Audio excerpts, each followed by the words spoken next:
Hello, everyone. This is JD Calderon, and this is Indy Comics Explained. And again, today I bring you another great set of guests, another great set of indie guests. But please, before I bring them in, like the show, subscribe, share it out to your friends, and please let everyone know that we're here for them. Let everyone know that I'm bringing these awesome creators on. And also, I currently have a Kickstarter running for Tall Tales, so please go check it out. And here are our guests. This is Mike and Snoots. How you doing, guys? Hey. Good. Hello. Hey, and this is a first for me. I normally only do one-on-ones, so interviewing two people at the same time is actually kind of cool. So let's get into it. So you have War Dance Comics, right? Yeah. Which is I guess a new venture for you guys. Yes, very much so. And you have your book Issues. Yeah. Right. So now let's get into it. Now, what was the creative process behind War Dance? Like what made you guys get together and say, okay, we're going to do this?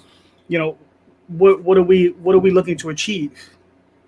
Good. Well, back in 2013, we had the idea for Issues. It started out with an idea of mine, which I'm an artist, not a writer at all. So I had this just one very narrow idea. I ran it by Mike, and he's like, "Yeah, that's dog shit," and comes back with Issues. So we've been working on this thing for years, just like the lore and everything, building it. And we're like, well, shit, we need a company name to go with it because we're a team. We're not just individuals. So, I don't know. I kind of want to pass this off to you. You could probably explain War Dance better. You came up with it. All right. So that was painful.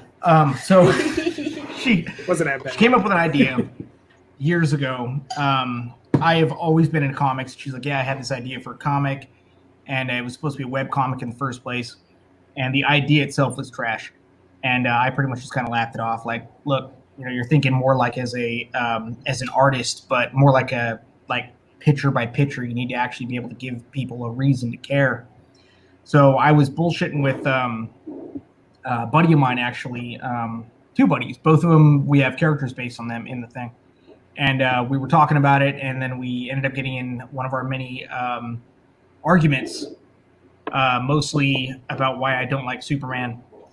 And and Superman happens to be one of the favorite characters of this other buddy. So we started talking about taking her idea and kind of playing with it and whatnot. And then the next time we went and talked, I was like, hey, so don't take this the wrong way, but I might have fixed your idea, man. I think what we have is pretty great. So we talked about it, and we started working up characters and whatnot. And she was like, well, shit, man, let's get on this. Let's do this. So the story we have now is I have been working on and fine-tuning this story literally for 7 years. I've been going through the script. We've been dealing with characters. We've been evolving the characters. Initially, it was actually supposed to be done in 5 books, and we cut a lot of the fat, and we narrowed it down to just be just the good shit. So we're releasing it in 3 books. When it came down time to actually have a brand for ourselves, so I am part Native American, and she likes ferrets. And ferrets, when they play, essentially is called a war dance. And then you have the Native Americans that, we make fucking rain or, cut out people's hearts or some shit. And, the shit they do with the pyramids and the heads. So we decided to name it War Dance. So that's actually really what it is. It's not anything to it's just kind of an inside kind of joke. Just the war dance thing. And people are like, oh man, war dance, it's awesome. This and this. No, it's just our own little, we're just super nerds. So I'm like, dude, don't make me go into it because it's going to seem a lot lamer than it actually is. So yeah, that's what happened. All right. Yeah. So now the thing with Issues, you said you distilled it down to 3 issues. Now, are these 3 32-page comics, 24-page comics, or you're looking at graphic novels? These are they're going to be they're gonna be pretty fat. We actually got a storyboard actually going on of it right here, and just this one interaction itself, you're looking at overall about 16 pages. Yeah, not even the whole specifically. Chapter 1. Yeah, so it's I put it down to being 3 because don't get me wrong. Like some people will create a comic and be like, yeah, I want to get into comics, but really it's essentially like a Netflix pitch kind of thing, or like a movie or something like that. I have no problem with that. I don't give a shit. It's not, I'm going to rag on someone. No, it's fucking comics. No, we are trying to make it be an actual comic, but I'm thinking as a good movie, you have a clear like first act, second act, third act.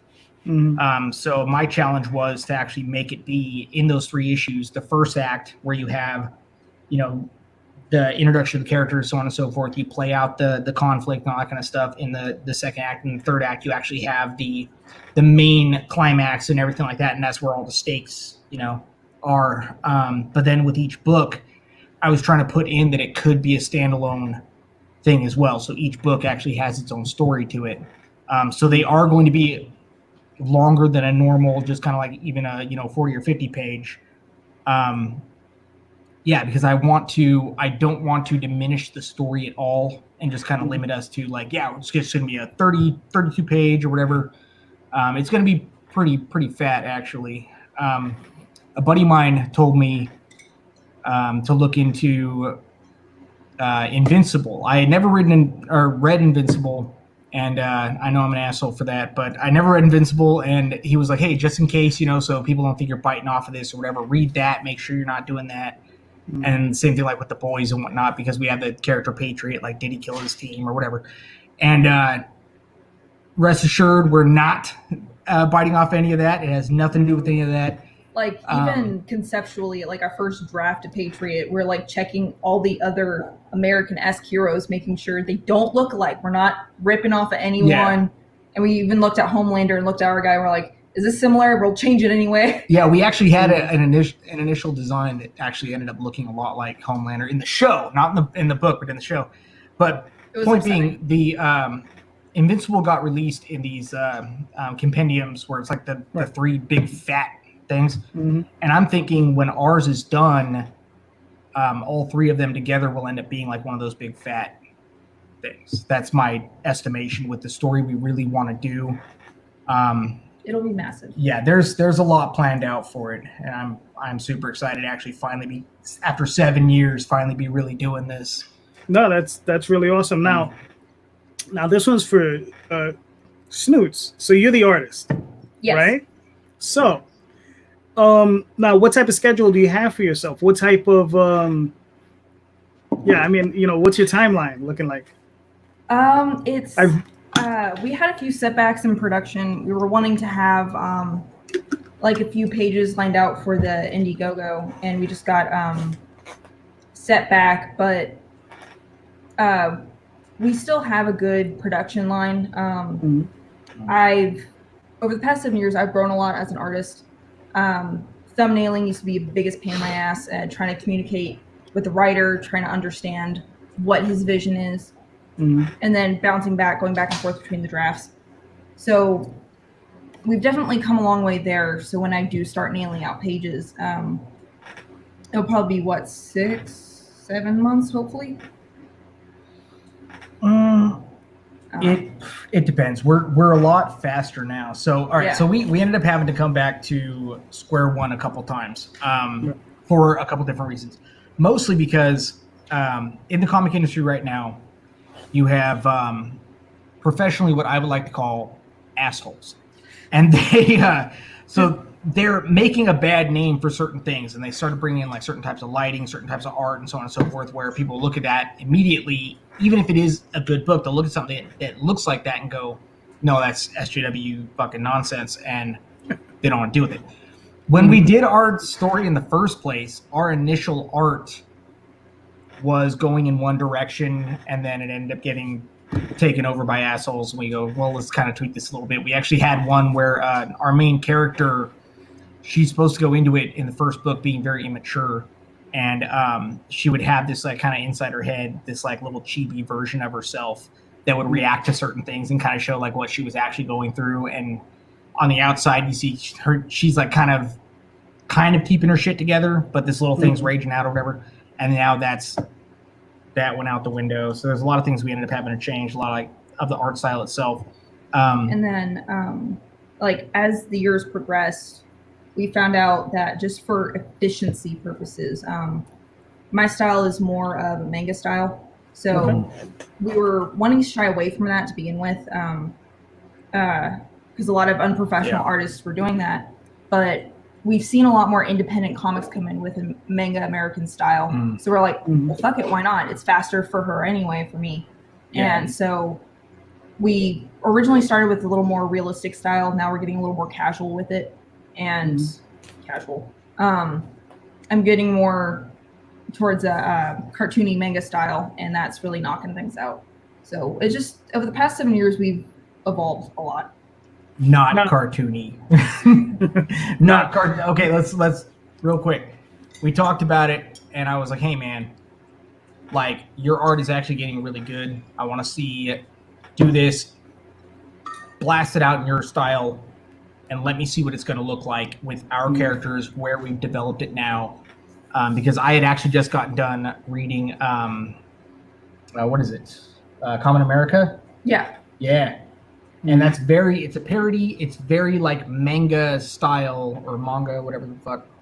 And I loved it. And at first she was like, let me do this style. And I'm like, I don't want us to look like we're straight out of Tumblr, you know? And I really don't want, because we are truly taking it seriously. We're trying to do kind of an old school thing. So we went with this different style, and it was killing her. Like, she can't go as fast as she wants to. Right. But now that I'm like, damn, everyone loves this book. I love this book. It's totally acceptable. Let's do it. Let's just do our shit, and if people like it, they like it. You know, let's just do it, because reading a comic, you can tell if that person's heart is in the comic. Right. And I'm like, you know what? Our little fears of whether or not people are going to associate us with, you know, Tumblr or whatever, let's just put that aside and let's just put our heart into it. And she knocked it out, dude. She did it, and I was like, damn, that's fucking really good. And I'm a terrible artist, so I'm not gonna be able to do it anyway. So that's where we're sitting at now. So now we actually are to a point where we can crank out pages actually pretty quick. We actually she did a little like warm up of inking someone's art, and we posted it up. And Dan Frege commented on it. He's like, oh shit, like that was fast, you know? Right. And I'm like, damn, that's awesome. It's Dan Frege. That's really cool, because I remember his art like from when I was a kid. You know, he's a great artist. So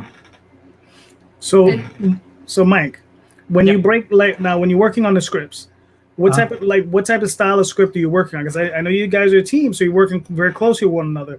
So are you doing like Marvel style scripts where you're doing a loose outline, you're giving it over to your artist, and you say, okay, break that down and come back to me, and I'll fill in the dialogue? Or are you doing full scripts, scene 1, panel 1, that sort of thing?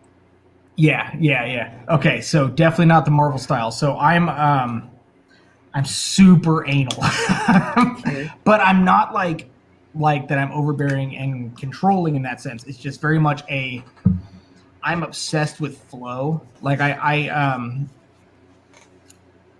one of my heroes as far as writing is Denny O'Neil, and he specifically had stated that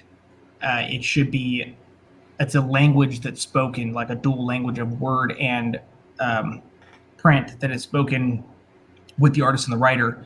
So I'm obsessed with like the flow of each panel, and when you turn the page, like don't blow your load on this page. You want to turn the page because like that gets the person to keep going, you know. And then on this page you go, oh shit, and then you go from there. Right. So I have over the 7 years I've had the framework put out, and we've been adjusting that. And then I typed out this big fat timeline for it. And then it's like each little thing we adjust in from there. So we never lost sight of beginning, middle, and end, you know. And then for this book, we put, where in the timeline does this book fall? Then beginning, middle, and end there. Where is the conflict? Where is this? How long are you going without an actual conflict, without some type of action? You know, I am obsessed with watching other writers. I'm obsessed with watching like commentary and listening to what worked, what didn't work. You know, where was this guy? Where was his mindset there? And be like, okay, so this kind of applies to us. And since I haven't written anything that anyone would ever give a shit about. So I'm really like, hey, I don't want anyone to, feel like they ever wasted their money. I want them to actually feel as though they got their money's worth, definitely. And I really want to create an immersive world. So I want it to be an actual page turner, So I'm very anal about making sure this naturally leads into this, and if not, can that be cut out? Can it be told in art instead of in the words? You know, shit like that. I'm constantly like fluctuating that kind of stuff, and it for a while, I'll actually tell you, like, legitimately, writer's block. Sometimes people go, "Oh shit, you know, writer's block." So you know, I'll try to do something else, or I'll just. I pushed myself at one point to getting fucking night terrors because I was so like, what does he say here? And I was like, dude, move on. I fucking can't. What does he say? So yeah, I'm super detailed with it. Like when we get into setting up a page, I'm like, okay, so in this page, we needed to end on this dialogue. This is the shot that I had thinking of, and here's where we're starting. So we're going to flow that page naturally. And I'm there with her like, hey, I ask her all the time, as an artist, what does this look like to you? Does this look good? You know, and I'll be like, I had this page or I had this thing in my mind, but I'm not an artist. So she'll be like, that doesn't translate. It looks like ass. And at first I was just like, just fucking do it. Trust me, you know, just do it. And then 2 out of 3 times kind of thing, she'd do it, and I go, that looks like ass. Like, what's wrong with you? You obviously didn't do. And then she was like, no, well, I've been an artist for forever. You have my art hanging on the walls, and you guys paid money for, like, you know, I know what I'm doing. And so eventually I learned to shut the fuck up and listen to that. But yeah, so that's our process. Mostly it's yelling, and then someone cries, and then someone gets drunk, and then we get back to it. So. Gotcha. Now, so obviously you told me that you have the whole thing planned out now. Yeah. Here's the thing. As far as like pacing and as far as the look of the book. Yeah. Obviously this is something maybe a little bit more for snoots. Like as far as like, you know, like as far as the look of the book. Obviously you say you want to do something American manga style. Are you looking for brighter colors? Are you looking for something like maybe a little bit darker? I mean, what type of feel are you looking for this story? Well, as any good story does, it progresses. So when you start out, it should have some sense of connection. And in my mind, it's you start off following this agent, and she's in over her head from the get-go. We even include it in like the prologues and descriptions. She signs up for this task, and she's like, oh, this will be easy. The official assignment is easy. The unofficial, it's too late. She's already signed up for it. She's way in over her head. So it's like the bright, very vibrant colors. And as the books progress, things will get more and more desaturated. And by the end of book 2, we have this very just stark black and white panel. No spoilers. Nope. Just a very just a very stark black and white panel. And then the third book's just going to be very heavy, for lack of a better word. So it's like we want that climax to happen. And it's not spoilers. You're telling them all kinds of shit. I'm not telling them shit. Shut up. So, yeah, it will start bright and get more and more visually heavy as it progresses. And yeah, we very much want the art to reflect the story in that regard. Gotcha. Okay, now Mike, And go ahead. And let me add to that. Okay, so as far as the actual art style as well, so this book itself is supposed to be it's a love note. Legitimately, it is a love note.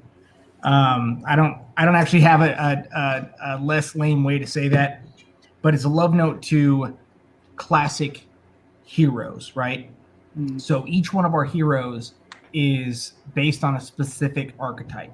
So the way their art is, we have little tweaks. There's little nuances, and hopefully anyone who's listening to it right now, whenever they read it, there's one character, one of my favorite characters, period, is Haste. He is a fat speedster.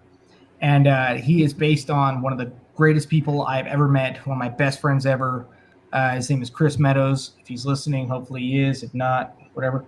But he's just a good dude. I love him to death. He's just such a good dude. And he has this just sense of optimism about him. and his favorite character is the Flash. So I was like, I'm gonna make you the best speedster ever, right? And I was thinking about, like, I'm very, like, I'm such a nerd, so I was just thinking about, like, what could a speedster actually do? And the more I thought about his powers, like, speedsters are ridiculously dangerous. There's a lot of shit. Whenever you take into actual physics, there's a lot of shit that a speedster could do, right? And I'm like, then he's also like an like power lifter and whatnot. So, like, in real life. So I'm like, damn, so we got a dude who's just a big old dude. He's all muscular. Like, speedsters usually, like, look like runners. Right. What if a big ass power lifter got speed powers, right? So he's like 300 pounds and just, anyway.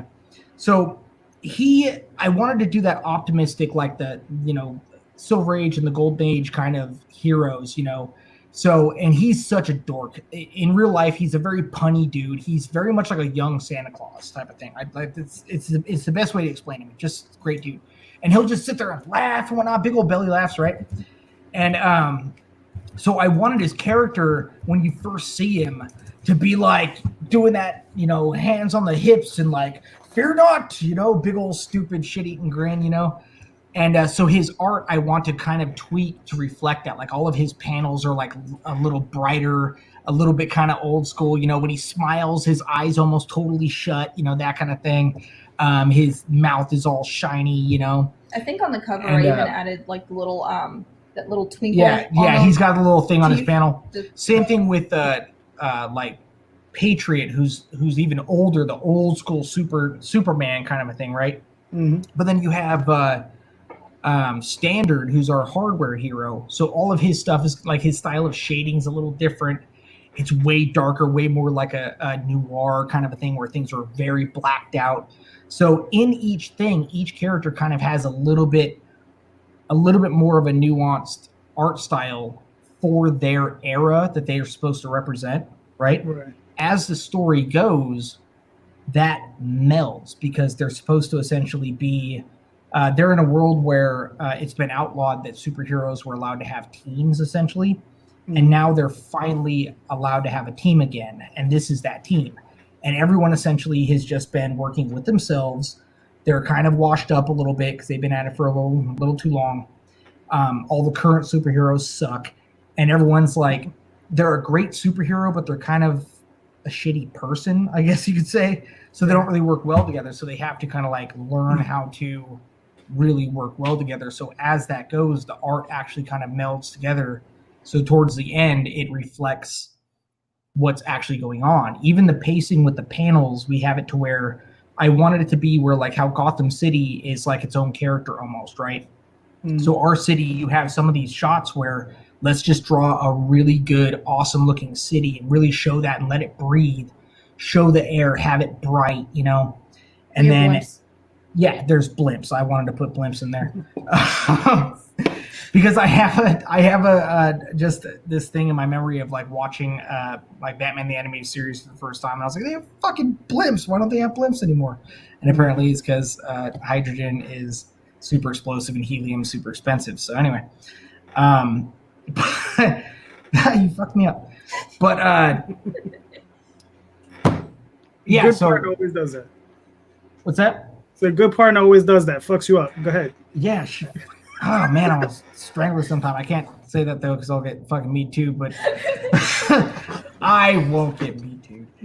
But no, but then with the action, I wanted the pacing to actually go like we have a little bit more, like the panels start going a little bit faster, kind of thing, and I have it to where you have to turn the page to see what happens there. Like it's forcing you to kind of keep going with it, like the flow of an actual like action sequence,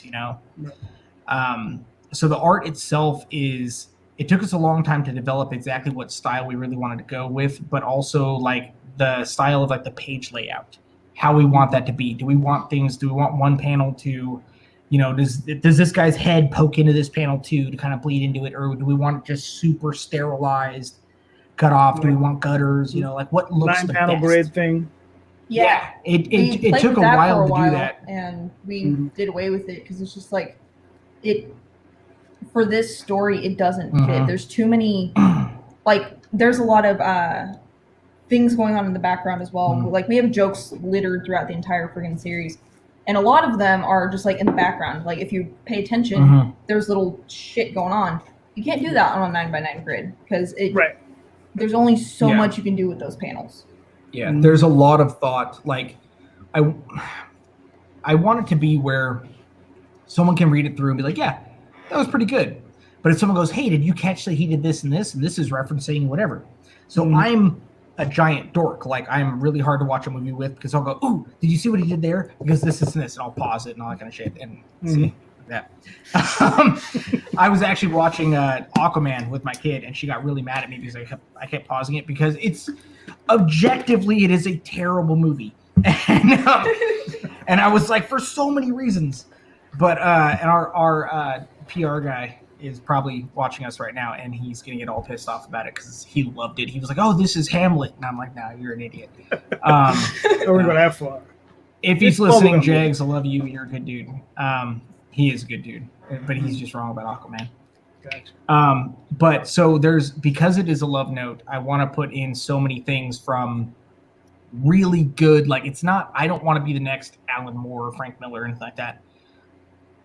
I want to, like, just in case this new generation doesn't really realize what those books meant, I want to add a little bit of that in there just as a reminder. So if someone ends up going 30 years from now, reading issues and going, hey, he was referencing in this, and this. I hope that sparks them to go read that as well. Right. The whole point of this being a love note is very much the industry has changed. And I don't want so much of our history to die. So I want it to be that we're creating this world that has little references to everything that we loved as comic fans. Like a lot of references. The point of the story itself is these heroes who had been used and degraded and whatnot. They're learning to be a hero again, and they're actually showing everyone the heroes that generation hasn't even seen before. There's a lot of work that people have put in before that is just overlooked now because it's not the newest thing. It isn't, they're not sitting there taking selfies and it doesn't have bisexual lighting or whatever the fuck.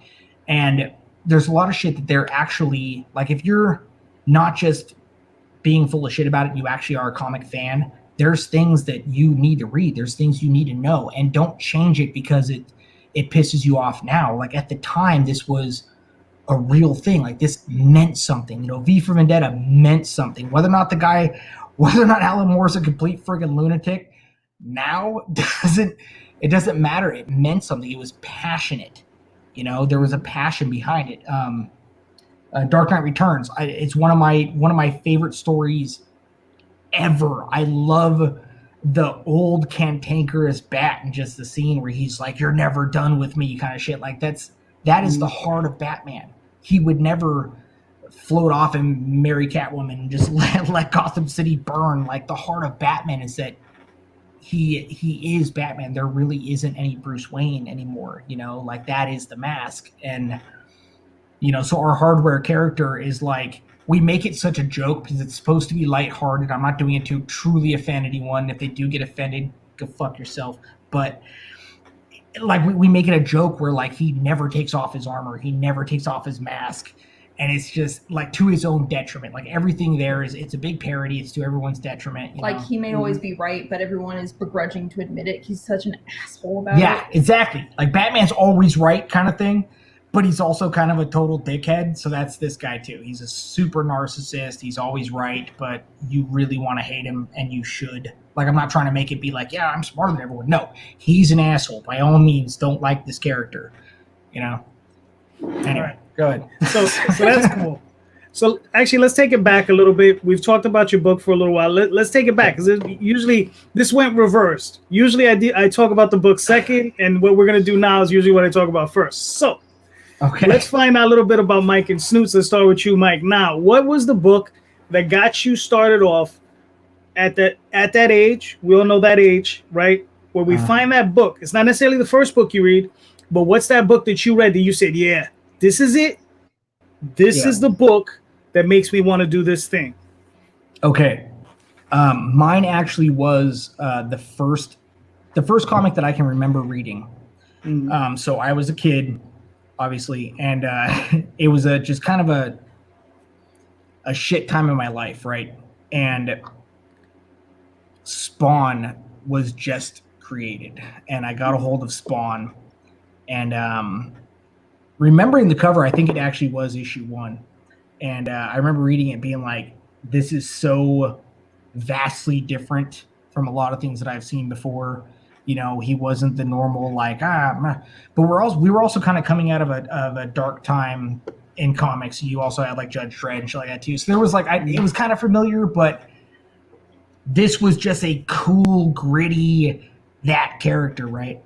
And it showed me. It didn't get me like super like I was super into Spawn, but it didn't get me super just into Spawn. It got me into being like, wow, I read this, and I realized that I had just slipped out of this bullshit going on in my life at that point in time, and I actually was immersed into something. Mm-hmm. And I had growing up, I had Conan books, the John Bacino, Robert E. Howard. You're talking about the books. Actual novels. Okay. Yeah, I had those too, way back in the day, and I remember reading those, and that was probably one of the only things as a kid that actually had me immersed. But then the comic books, my whole family, like no one was really into comics for the most part. And I remember having this friend. It was actually, weirdly enough, for all the people to think that, comic skaters and whatnot are against women and all that kind of shit. It was a girl, actually, who had this goddamn comic. And she was like, here, why don't you read this and shut the fuck up for a second? And, and I did it. I read it, and it was awesome. And I remember specifically, like, one of the first Robins I was exposed to was actually Carrie Kelly, Dark Knight Returns. But it was that specifically, seeing Spawn and seeing how that was just this massively fantastical friggin' thing that was happening, and how a hero could actually be going through that weird. What the hell happened? I don't know. Is that you? Okay, good. Sorry, I think this got out. Okay. Spawn is also like, he's super angsty, so he went through that just kind of brooding, shitty thing that me as a little kid was going through, So I was like, this. But now I look at it now, and he's kind of a dickhead, so I can laugh about it and whatnot. But that kind of thing got me into it. And then I had a buddy of mine when I grew up a little bit more. His name is Robert Ramos, and he is that guy where he has forgotten more about comics than I could even pretend to know, right?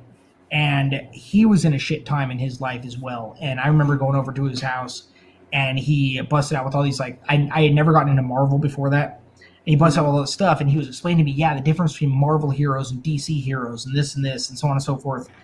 And I think that it clicked in my head again, where this was something that could be immersive, that can take someone out of it and actually be like, you can see yourself in these characters, not because of the same color or whatever, but you can see yourself in these characters, and you could pretend like that much more. So before that, I had like, Thundercats and He-Man and shit, but I had this love for these worlds that were created. Like I wanted to be a writer. I wanted to be able to tell stories, I wanted to be able to, whatever anyone was going through, take them out of whatever that is and immerse them in something, without pushing, my own kind of shit to it or whatever. Like now this is kind of my goal, is that I really want to create something that people can slip back into. Because we don't know what's going to happen next month, if the murder hornet's going to come back or whatever the fuck. We don't know any of that. Like, I really want to make sure that comics themselves are preserved to that point, to where you can just read it and be immersed, and some little kid can pick it up, and my character might say fuck a lot, but they might actually learn something from it. Like I did, where it was like that little thing where when everything just hit the fan, I could slip back into that. And so to answer your question, Spawn, I think. Actually, there we go. So Snoots, what was the defining book that got you it? That's a hard question, because I'm an artist, and I befriended the comics writer. I am not going to pretend to know everything about comics. It's very recent for me. I just started off as an artist. I lived with I grew up with a very conservative family. Anime was taboo in my house because, anyway, long story. So the little exposure I had was the little I could find online.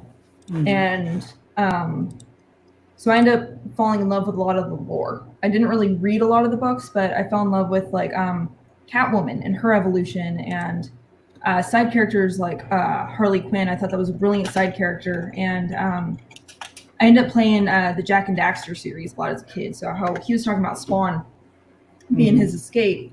Jack and Daxter was that video game series for me, and we were broke as hell, so we had like 5 video games. So I had that's pretty much it, and whatever library books I can get a hold of, so like Narnia or Lord of the Rings or whatever. And I just really became infatuated with these lore, these ideas greater than what we could possibly imagine, kind of thing. And like I said, growing up and not really having the one book necessarily, I saw a lot of different things like Treasure Planet, or there's this clip off of one of the Fantasias. It's that the Forest Spirit, where she's like gliding through the woods and stuff and everything's on fire.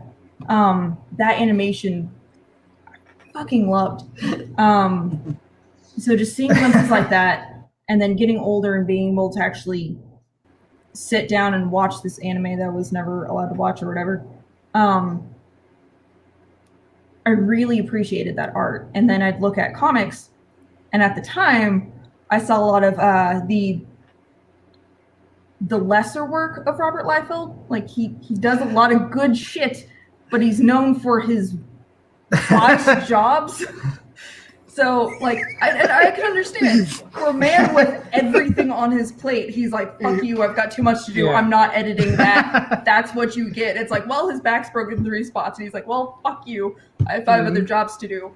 So seeing all of his trash and not knowing the backstory, I was like, you know what, this sucks. Why isn't there more art in comics anymore? I started to see the machine that really became, or it's get it out, pump it out, just they'll fucking buy it, who cares, just get the art out there. And you start flipping through the book, it's like, well, his fingers look like sausages. Shouldn't that not happen? Lost a lot of heart. Yeah, it lost heart. So eventually, after talking, I didn't know what I wanted to do as a career, and this comic kind of took off. So it kind of just happened for me. I've been a portrait artist for years, and oil painter, pastel, and I just love painting. I love the fluid of it, and playing with shadows and not having everything be just stark and lines, have everything have a flow and a grace to it. So that's really, I know it's a shitty answer to your question. Like, what book did it for you? I didn't have one. It just kind of, this shit fell in my lap. So, it's different for everyone. Said Penthouse, man. What? You should have just said Penthouse. Penthouse, February 1974. Yeah. Listen, Bernie Wrightson used to draw for Penthouse, so it's not necessarily a bad thing. See? I'm glad you two understand what's happening. All right, so another one. Now, as far as have either one of you like had any taken any classes, either art classes or writing courses, in comics, or for illustrated fiction or whatever you want to call it? I had one comic class, and it was taught by a gentleman who did lettering, so that was interesting. So you were not selling this book, dude. You were not selling this at all. She's saying it wrong. I expect your book to be well lettered. She won. Okay, so she won a scholarship, right, to an art. I got a full ride scholarship to an art university. Yeah. This and that. She wanted to get into comics. You are just saying this so wrong. No, actually not. One dude, he was a letterer. He touched me. It was weird. It was in the closet. He had a name tag on. Don't even know if it was a teacher or not. It's in the era of Me Too. You can't fling that shit around. Jesus Christ. All right. But for real, though. Full ride scholarship. Yeah. Like I said, I've been painting for years. I did every art opportunity I could in high school, junior high too. I actually conned my way out of PE classes so I could get into more art classes in school. And I hung out in the art room a lot. I just that was what I wanted to do. And I ended up going to state for art. And then there I ended up meeting a lady, got a full ride scholarship to art university. And then from there, I ended up only going halfway through. College just wasn't for me, but I ended up, growing like you do, taking advantage of what I could. And yeah, what I was going somewhere with No, this. that's pretty much about it. Yeah, that's well, the guy in her class, because I saw the comic stuff that she ended up actually drawing, and it was actually pretty decent. Thank you. She had an issue with proportions on people, because I guess she has stumpy legs, so she draws everyone stumpy legs. It's true. But she got discouraged because he sat there and got mad at her because one of the fists that she drew didn't actually look like a hand. Okay, so he was a letterer, and he was very he was more into the writing and that part of it, because that's what he's more intimate with. And so I was the exact opposite, and we just didn't get along student teacher wise, and he heavily critiqued my work, and I was like, I'm trying here, and I'm, compared to everybody else in the class, I would say I'm not bad, and I got a lot of very harsh critique, and I was not. It was okay a with good that. fist. It was a legitimately good fist, and as someone who knows quite a bit about fisting, it was amazing. It was a really good fist. No, but like weirdly enough, she showed me, and I'm super anal about certain things, and I'll like double and triple check. So when we actually do get it out, it's edited really well. But I looked at it and I was like, no, it's actually a really good fist. And weirdly enough, she actually draws hands better than most things. Like she's really good at drawing hands. So this guy was just. And he's like, this is just ass. This is garbage. Well, and I was just like, well, I drew the stitching on the glove. Like I put detail into this shit, and that guy was just a dick. Yeah, that's really what it was. So I didn't really appreciate that class probably as much as I should have, and that's really the moral of that story. But no, as far as formal classes go, that's as far as it goes. But I am, looking at other artists and learning from them. I watched a lot of just Todd McFarlane warm-ups, anything to get my hands on, to see what they're doing and why they do it versus just trying to mimic their art. Like, what's the method to the madness for these legends of the industry? So, gotcha. All right, now listen, we've been at this for a few minutes. We're coming close to the end, but we're not at the end just yet. All right. So, before I have a few more questions for you, I got some goofy ones, and I have some, one straightforward one which I'm gonna ask now. Is there anything I didn't ask you that you wanted to talk about, discuss, or just mention? Anything you want to talk about? That I didn't mention. Yes, Go very for much it. so. oh no. You know what? Give me this. Give me this. Get out of here. Slide over some. All right. So, all ranting aside, legitimately, I want this comic to be for fans. Like, I want to actually put in like tiers in our campaign and so on and so forth to really get actual fan engagement, to the point to where there's a lot of comic campaigns out there where they're like, hey, $200, $300 or whatever, you can be in the comic, so on and so forth. My plan, like yes, you want to make money on your campaign, right? My plan is legitimately to do something for the fans. So I want, like, instead of just doing a fan art, thing or whatever, if you want, like, your art, like, say your kid, sees one of our things and likes it or whatever, draws a fan thing or whatever, send it in. Like, I'll have things on there to, hey, message us or whatever, you got this art. I might put it in as a chapter bump, just to be cool to the fans, like, just to give back for that. I want lower end tiers to not be like just, hey, you just get a book and go fuck yourself, and this guy here gave $500, so I'm going to put him in. No, I want, $50 and up or whatever. Maybe you get written into the book as well. Maybe if you end up pitching a character that's awesome, we'll put him in there, because the universe itself is supposed to be based on our world. It's a different timeline, but it's our world, and I want it to be for the fans. So the characters in it, I legitimately want to be for the fans. And maybe it might not catch on. Maybe people won't trust it or whatever for the first campaign, but I set aside a lot of money to get this done. So everything we make on this campaign is to fund the second book, to get this printed and sent out, but then to fund the second book, and then to fund the third book. So when people see what I'm talking about, where, hey, chapter 5 might have a chapter bump that's just, something that should be on someone's fridge. It's written by some, 10-year-old that sent it in or whatever, but they're always going to have that. I want people to see something and go, I was in that. I was part of that.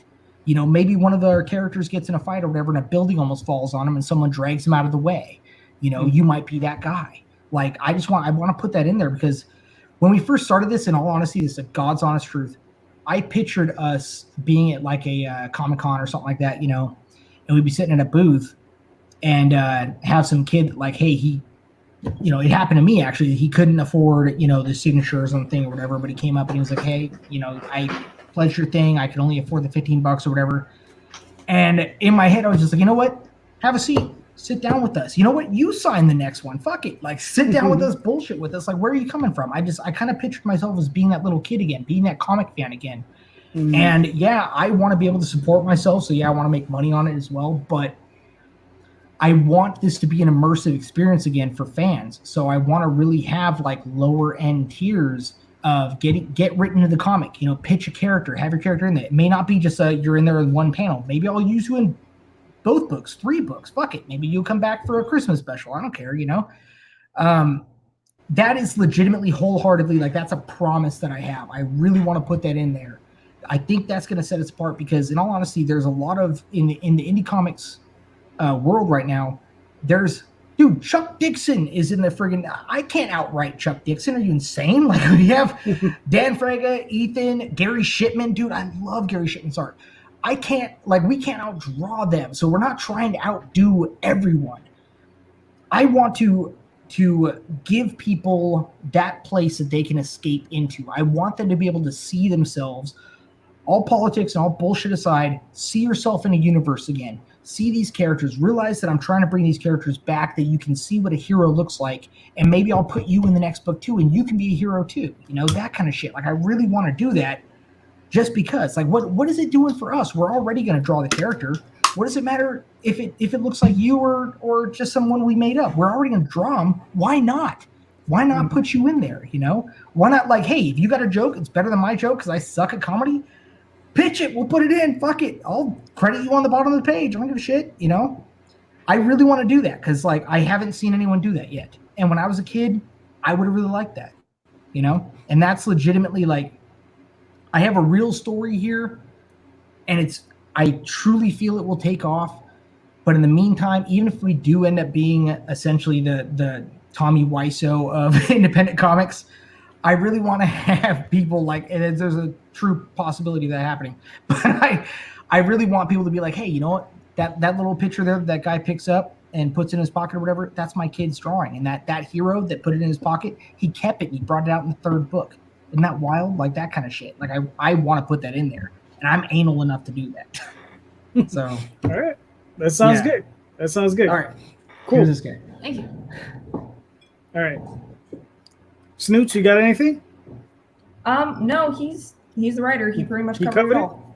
All right, cool. Now, okay. One more thing before we move on to these questions.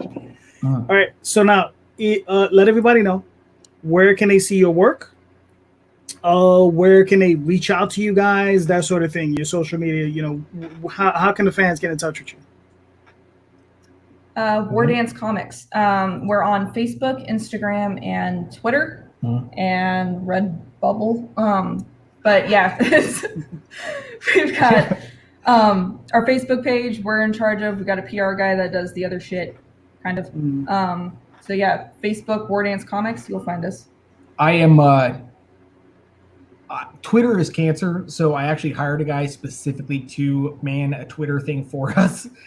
But we also work. It's literally just the two of us doing it. So writer, artist, we're doing everything. So we hired a guy to do the social media thing. But since you brought it up as well, get a hold of us, man. If you have ideas, you want to pitch art, you want to do anything like that, I am constantly watching our Facebook page as well. I'm answering everything. Like if someone comes in and goes, hey, like mostly we've actually had people commenting on our characters having big dicks, apparently.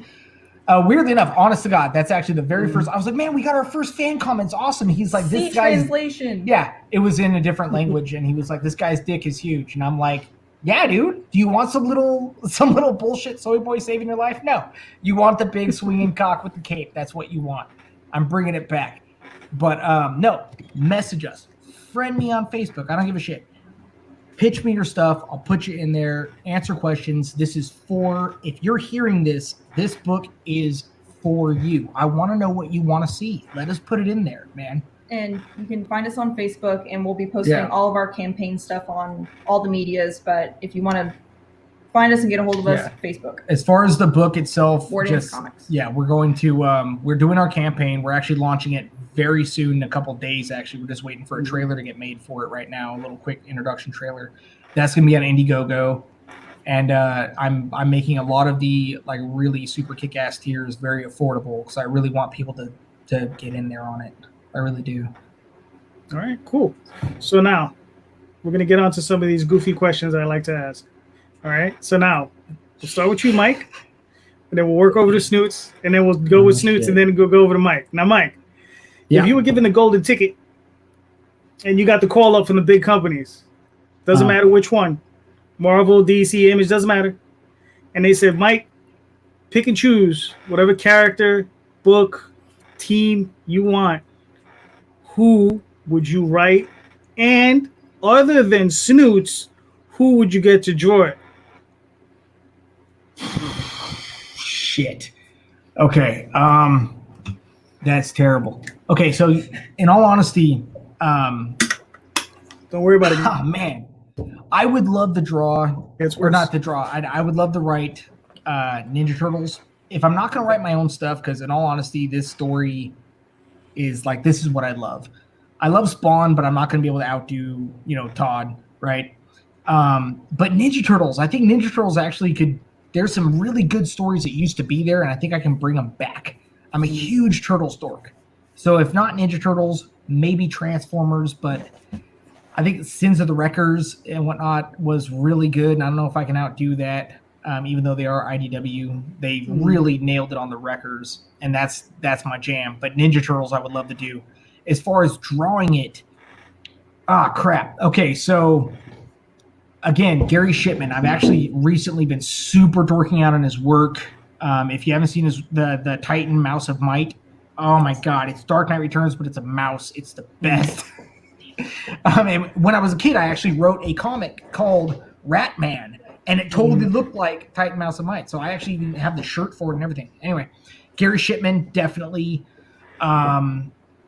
If I could get anyone out of history, doesn't matter. Doesn't matter. Don't worry about the budget. Jesus. So if I'm going to write any comic and I have anyone write anything or draw anything, you're going to pay for a Jesus cover. You're going to pay for that. So if I can get Jesus to do it, definitely. And I know he wasn't like a painter or anything. So carpenter, he would like carve something, maybe like a comic book stand. Is it terrible to say Hitler like before the whole thing? Because it's no, I'm playing. I'm fucking around.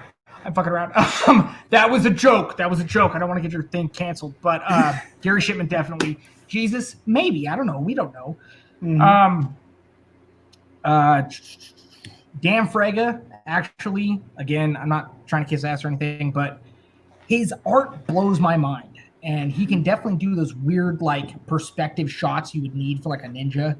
Right. So Fraga definitely, if we wanted to go old school, like the Eastman style back in the day for, like, what, Mirage Comics or whatever it was back in the day with the Turtles, where it was black and white and everyone had just the red mask kind of thing. Killer. I think Gary Shipman actually would knock that out of the fucking park. If we did something that's like a weird, like old Fire and Ice kind of thing, I would bring back Frank Frazetta with the oil painting cover. Right. Mm-hmm. Just beautiful. You know, just hitting the asshole explodes. Go ahead. Mm-hmm. All right. So Snoots, same question. Now, what book would you want to illustrate now, aside from Mr. Mike? Who would you want to write it for you? Oh, geez. That's tough. I'm awful with names too. Awful. You can name the book. Awful. Yeah, name the book. I don't know. I would honestly want to illustrate Orson Scott Card's Ender's Game. I always loved that book, and it's so fascinating the different things that go on inside characters' heads. I think it'd be very fun and challenging to illustrate, and it's just all the different aspects of those books. They're phenomenally written, and I would love to do the Ender's Game series. Gotcha. Okay, cool. All right, and I would imagine written by Orson Scott Card. So. Yes. Yes. So, all right, cool. So now let's move on to these. Oh no, wait a second. I got one more question. So, if you guys could have a guest artist for your book issues, living or dead, doesn't matter who it is, who would you want to get? Like I said, don't worry about the budget. I already have an answer for this. Go ahead. Okay, and this is a God's honest answer too. Mm-hmm. I want a lesser known or a no-name artist if we're going to have a guest artist, legitimately, because if anything were to happen with our book and we do end up taking off, I want to bring someone up with us. There's actually buddy of ours, actually Anthony Moore from Limitless Comics. He's really down on himself about his art, but I love his friggin' art. It's like kind of an old school, kind of a manga kind of style. I love the way he does hands and perspective and whatnot. And he's always all like, oh no, I get these other guys to write my shit. I'm like, dude, do a cover for us, man. You're great. Or buddy of mine, again, also like super emo, Matt Vorderstrass, actually. Right? Okay, so killer artist. He went to the Kubert School or whatever up in New Jersey. Okay. Mm-hmm. He actually has a cover, like a Batman cover, and it was like from Andy Kubert. And he was like, "Oh, my favorite student, this and that." And he's a friggin' phenomenal artist, and I would love for him to stop being up his own ass and just be like, "Dude, I love to draw." You know, he's a phenomenal penciler. I even envy some of his shit. How he knows where the stroke's gonna be, and like I've inked his work before, and it was phenomenal doing it because his pencil is so freaking precise. I have his stuff currently on my wall that he drew. He drew a thing of me after I got out of the military.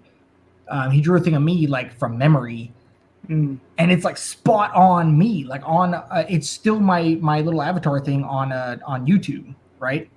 The dude is phenomenal. And he's always all like, oh, I don't know, I'm just going to go be a paramedic. And it's like, yeah, you know, you're saving lives, but you could draw fucking comics, man. What are you doing? Let him die. It was their time. Who are you to play God?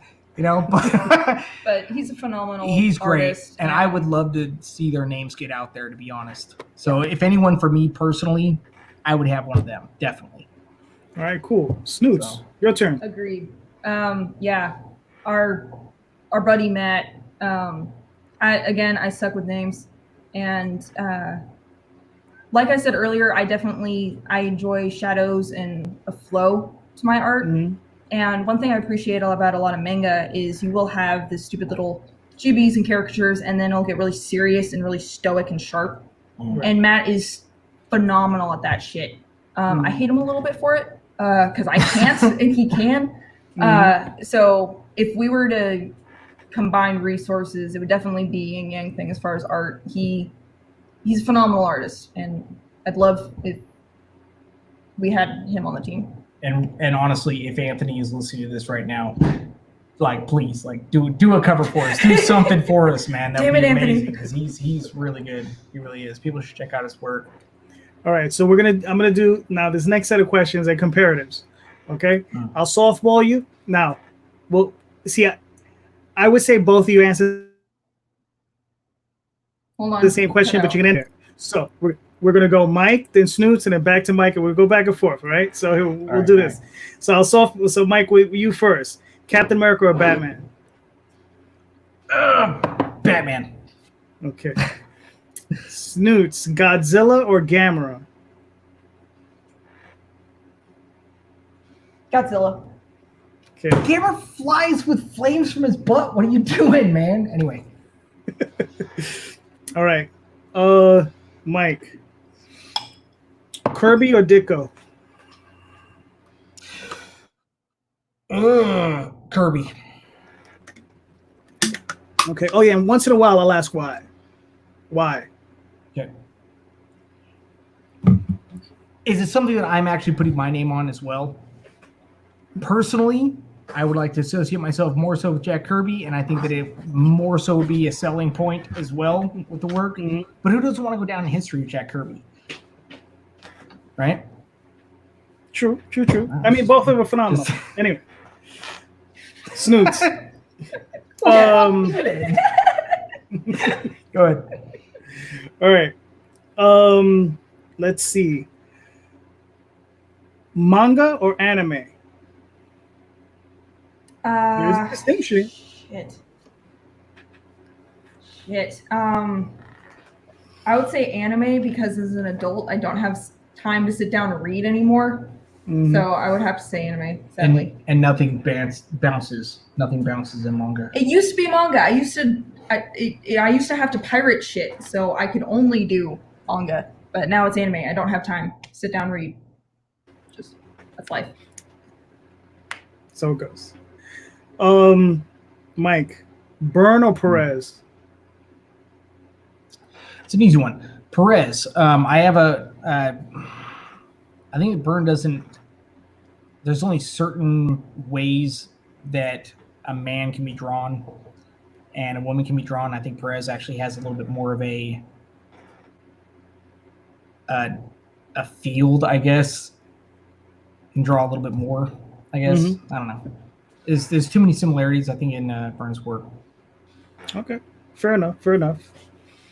Snoots, let's test your geek. Labyrinth or Legend?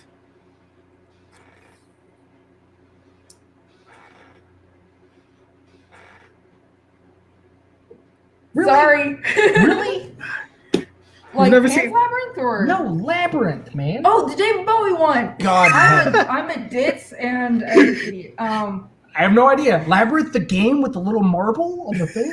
Jesus Christ. Have you seen Legend? No, Ridley Scott. No, I haven't. So okay, this is your assignment. This is your assignment for the day. I don't give many of these out. Go see Legend. Trust me. No, I got this. I got this. All fucking Jesus. Tim Curry as essentially the devil. I've heard about it. God in heaven. Mm-hmm. Trust me. Here's the thing. I'll let you know. Here's something. I was sheltered. Leave me alone. No, that's fine. You're no longer sheltered though. So we'll we're here to torment you as much as we can. So exactly. Yeah. Right. So Legend, Ridley Scott, incredible director. You can sit down and watch this movie, okay? And I challenge you, sit down. I don't know if you have a widescreen TV. I hope you do, right? Sit down, watch it. Sit in the middle of that sucker, and you can freeze frame every scene, and it is a piece of art, like an actual, like you could print that sucker out, frame it, and throw it on your wall. There's not a scene in the movie that does not have that. So it's an incredible, like a beautiful. It's a beautiful movie. You've seen Pan's Labyrinth. If you appreciate that, trust me, you'll appreciate this movie. Dude, Legend it's noted. It's dope. So it's really good. Yeah. All right. So all right, Mike. Yep. Let's see. Lord of the Rings or Star Wars? Shit. All right. So they are both really good. Star Wars without Disney influence, Gotcha. personally. Fair, fair enough. Yeah. All right. Snoots. Harry Potter or Narnia? Narnia. Okay. Fair enough. Why? I didn't grow up with Harry Potter, and personally, I don't know. I really appreciate the lore of Narnia, and the lore of Harry Potter keeps evolving, and that just seems a little less concrete versus Narnia seems very well grounded in it. So by comparison, I would still say Narnia. Okay. Fair enough. Mike. Yep. Firefly or Farscape? Oh shit. Man, I haven't seen Farscape in forever. So there's one scene that I absolutely love in Firefly. I think overall, we're talking about the show, right? Yes. Okay, good. I think overall, I'd have to say Farscape, but I do love a single specific scene in Firefly. Which one? Where dude walks into a ship. It's like the first episode. Oh yeah. And there's like a hostage or whatever, and he just walks up and just blasts the dude. Where the guy's like, "Hey, I got this fucking girl," and he's like, "Shut up," and just blasts the dude and keeps walking. That's the most baller scene. And actually, I have in like the very first chapter of our book, I have a scene that's framed as a reference to that, where someone essentially just gets shot in the face. Noted. Yeah, okay. That's where I got that from. Huh. Yeah, I didn't know that. It's my own little kind of a like blowing a kiss to Nathan Fillion. Not in a gay way. Like afterwards, Oh, totally in a gay way. Yeah. I mean, that's in a gay way, but Totally. the kiss is just man to man. But yeah, I'd have to say Farscape, to be honest. I agree. Snoots. Yes. I hope you're are you a horror fan? No. Okay, so we'll move on This from guy. that. Yeah. Okay, here we go. Akira or Nausicaa? Fuck! I haven't gotten around to Kira yet. Oh, really? Okay, but you've seen It's been Nausicaa. on my watch list. Yes. But I Yes. did thoroughly enjoy Nausicaa. Okay. I think it's still one of my favorite Ghibli movies, to be quite honest. I think Gotcha. underrated. Everybody loves My Neighbor Totoro, and Nausicaa has a way more in-depth story, so I love it. Yeah, I appreciate it too. I don't know. My favorite of them is Spirited Away. Mhm. Yep. All right, Mike. Here's one for you: Pinhead or Freddy Krueger?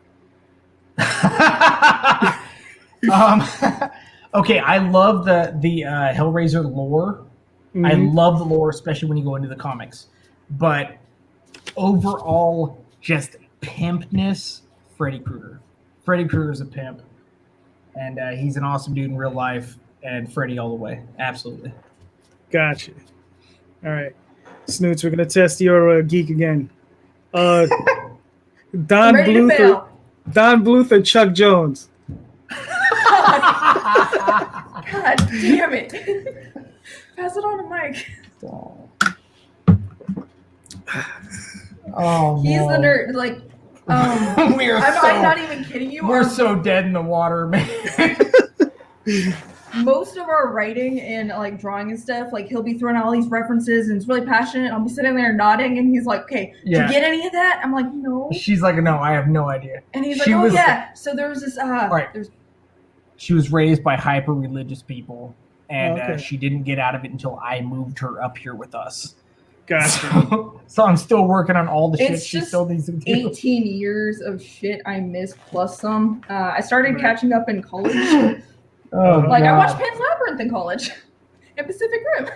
Yep. Okay. So Is this because I mentioned Hitler? It was a joke, man.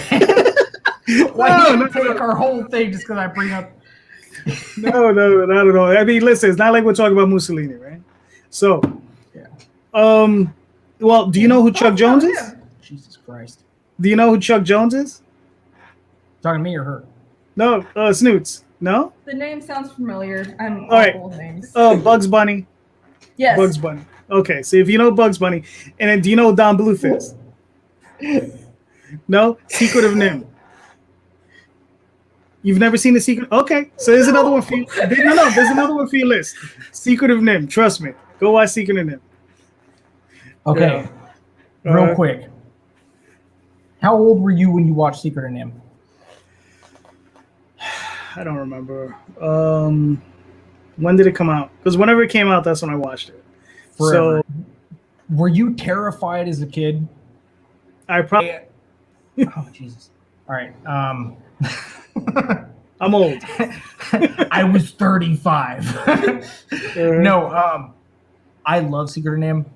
As a kid, I watched what is it? Fucking I Spit on Your Grave and shit. As a kid, like I used to love it. Weirdly enough, I love Secret of Nim. Love it, but it was terrifying when I was a kid. Man, the owl. Jesus God. Yeah. The only thing that wasn't terrifying was the crow, the shiny stuff. But I think that's just because he was retarded. But Yep. But I would say Secret of Nim. Me. But if I went trying to sabotage our whole fucking operation here, go ahead. All right. We'll do one. We'll do one less. We'll do one more set. We'll be done for the night. Right? Okay. I'll give you one for Mike. Here, I'll give you a writer's question. Heinlein or Asimov? Who are the what now? Heinlein or Asimov? Robert Heinlein or Isaac Asimov? Well, you actually got me now. I'm stumped on that one. Hey, Asimov. He's sitting there googling it and shit. No, Asimov. Foundation. iRobot. Yeah. Okay. Heinlein. Cat's Cradle. Starship Troopers. Oh Okay. shit. I have seen Starship Troopers. Yeah, but the book is entirely different. Entirely different. Yeah. Still an excellent book, and it does touch on a lot of the core issues, but it is very, very different. Yeah. Oh shit. Yeah, definitely Starship Troopers. Yeah. Yeah. Damn, if only he had gone like Philip K. Dick or something, where he'd be like, I actually get that. I'm still the smart one here, but no, we're both a couple of fuck ups. That's okay. Listen, we're all learning stuff. Snoots, Marvel or DC? Neither. DC. Gotcha. All right. DC. So, yeah. Well, no. Why DC? Because I feel like Marvel is quite two-dimensional in most cases versus DC. Even though characters may start off very two-dimensional, things get a lot more dark, and I'm very much a pessimist. So to me, that seems more real. Mm-hmm. Like everybody in Marvel's like, we can do it, and everybody in DC is like, we're fucked. Let the world end. We're done. So, like, I appreciate DC more. It makes more sense to me, I guess. All right, cool. Now, one last time, where can people find you guys, and where can people find your work? Facebook, Instagram, Twitter, War Dance Comics.